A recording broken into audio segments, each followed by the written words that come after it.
참 얘들이 제네시스가 좀 양아치 같은 게요. G80 할 때는 시그니처 셀렉션 1, 그 다음에 2 이렇게 해서 150만원, 300만원 이렇게 선택지를 줬는데 300만원 추가했는데 이거는 기본 그냥 바로 550만원 하나만 추가합니다. 진짜 비싸졌어요. 550만원이라서 고민이 많이 될 것 같아요. 하지만 무조건 내야 됩니다. 그 중에 또 검정색은 저는 추천 안 해요. 왜냐면 고급스럽긴 하지만 전 젊은 사람이라서 그런 것 같아요. 저는 좀 화사한 게 이쁘더라고요. 이 보르도 브라운은 GV70 때부터 나왔던 건데 와인 색깔인데요. 저는 와인색도 좋긴 했지만 벨벳 버건디랑 튠 베이지 투톤을 제일 추천하고요. 관리하기도 쉽고 정말 화사하기도 합니다. 진짜 이뻐요. 좋아요. 그래서 저는 이걸 추천하는데요. 정말 다 타봤어요. 다 봤는데 저는 이게 제일 좋았습니다. 사실 정말 이쁜 거는 어반 브라운 글레이셔 화이트 투톤입니다. 화사하니까요. 진짜 화사해요. 타자마자 진짜 막 눈이 블링블링합니다. 사람들이 근데 화이트를 걱정을 하는 게 관리 때문에 힘들어서 흰색을 안 뽑는데요. 제 유튜브 보면 제가 쇼스로 영상을 올린 게 많아요. 흰색이 요새 때가 많이 안 탑니다. 괜찮아요, 진짜.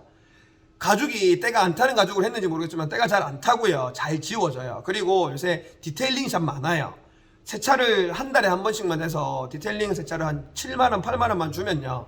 흰 색깔이라도 컨디션 좋게 몇 년 동안 유지할 수 있어요. 제가 1, 2년, 2, 3년 EQ900이나 이렇게 밝은 시트 와서 영상 찍은 숏도 있는데 정말 깨끗합니다. 진짜 크게 티 안 나요. 저는 시그니처 셀렉션 디자인은 무조건 추천하면서 밝은 톤으로 추천하고 싶습니다. 좀 어르신들은 당연히 조금 어두운 톤 해야겠죠. 제 차는 포레스트 블루라고 약간 좀 어두운 파란 색깔이나 초록색 같은 계열인데요.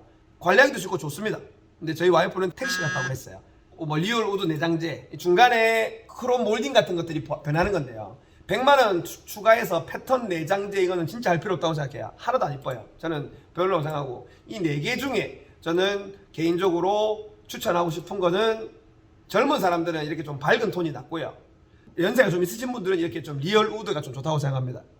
저는 좀 젊으니까 은색깔 계열로 약간 좀 밝은 걸로 계속 가겠습니다. 그래서 이제 옵션입니다. 제가 옵션에 대한 연구를 많이 해보니 꼭 있어야 될 것만 얘기해 볼게요. 이거는 추천 사양은 넘어가고요. 제가 하나하나씩 넣을게요. 옵션 할 때 파노라마 선루프는 사실 개인 취향입니다. 흰색을 뽑는 분들은 파노라마 선루프를 꼭 추천해요. 왜냐면 검은색이 위에 올라가야 이쁘고 나중에 차 팔 때도 그 금액을 그대로 받아요.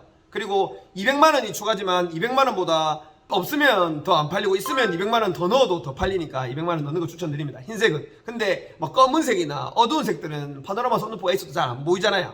그래서 뭐 잘 열 일 없다고 생각하시는 분들 안 넣어도 된다고 생각합니다.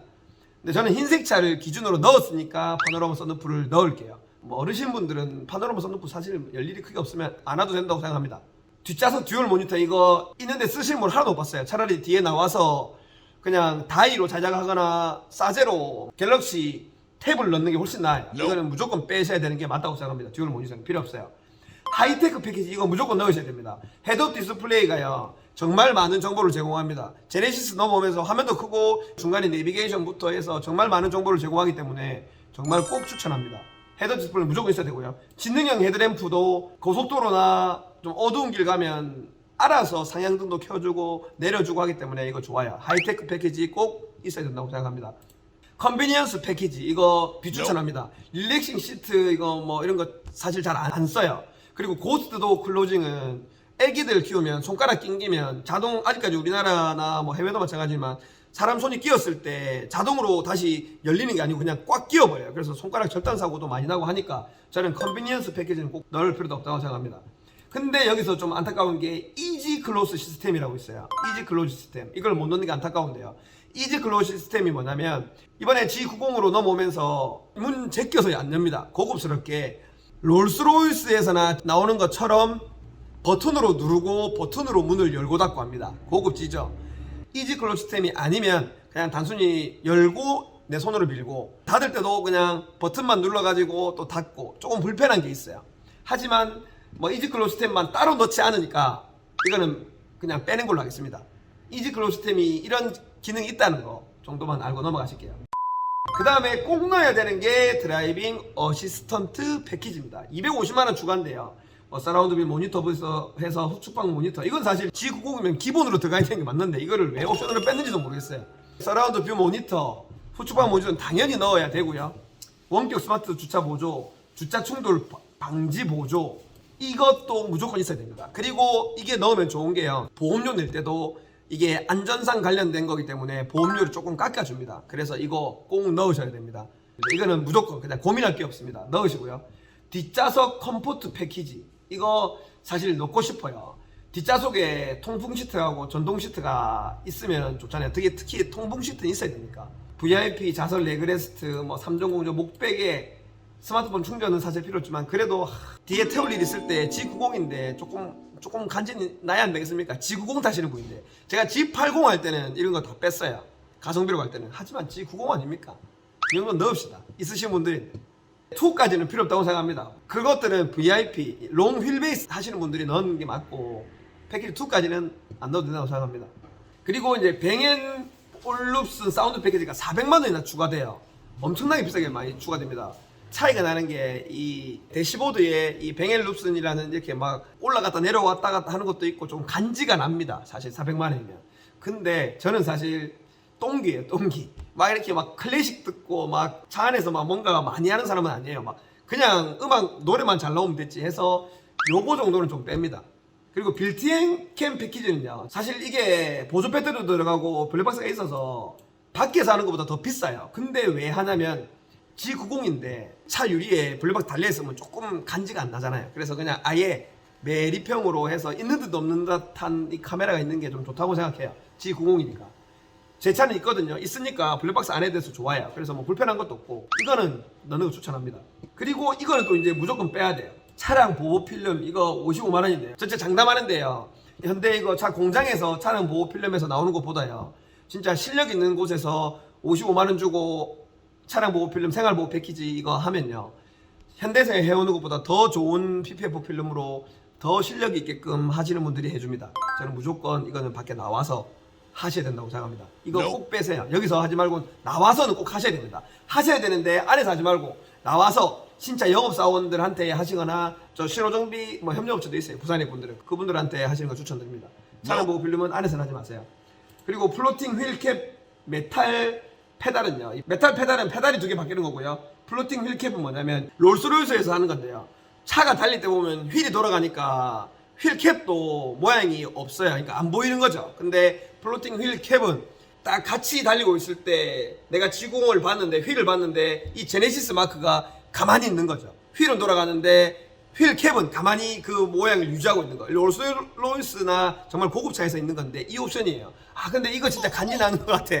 50만원 100만원이면 안 할 텐데 20만원인데 그러면 남들이 봤을 때 이 G90이니까 20만원 그냥 술 한잔 안 먹으면 되는 거 아닙니까? G90 차주님들 정도면. 그래서 요거는 조금 넣고 싶어요. 그냥 애교로. 마지막 끝내면 1억 1,450만원이 나옵니다.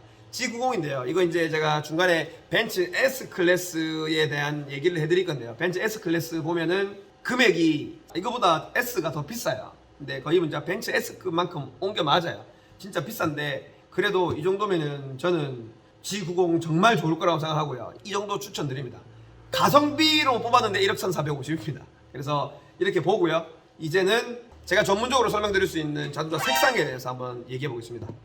G90 사진인데 색깔 고민하고 계신 분들 요거 보면 결론 납니다.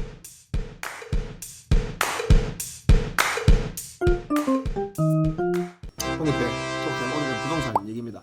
부산 지역 얘기고요. 부산에서 기다렸던 온천 4구역이 분양을 합니다. 작년부터 원래 분양을 한다고 했는데요, 2020년도에도 막 분양을 한다고 했었어요. 근데 이 분양가가 HUG 허그라는 분양가 심사하는 데서 너무 낮게 해져가지고 계속 밀당을 하다가 분양을 한참 미루다가 12월 30일 날 분양 공고가 나왔고요. 1월 11일부터 시작해서 뭐 12일, 13일 특공 1순위, 뭐 기타 2순위 이렇게 분양을 합니다. 뭐 2순위, 1순위 기타 이런 것까지는 안 갈 것 같고 1순위에서 아마 다 끝날 겁니다.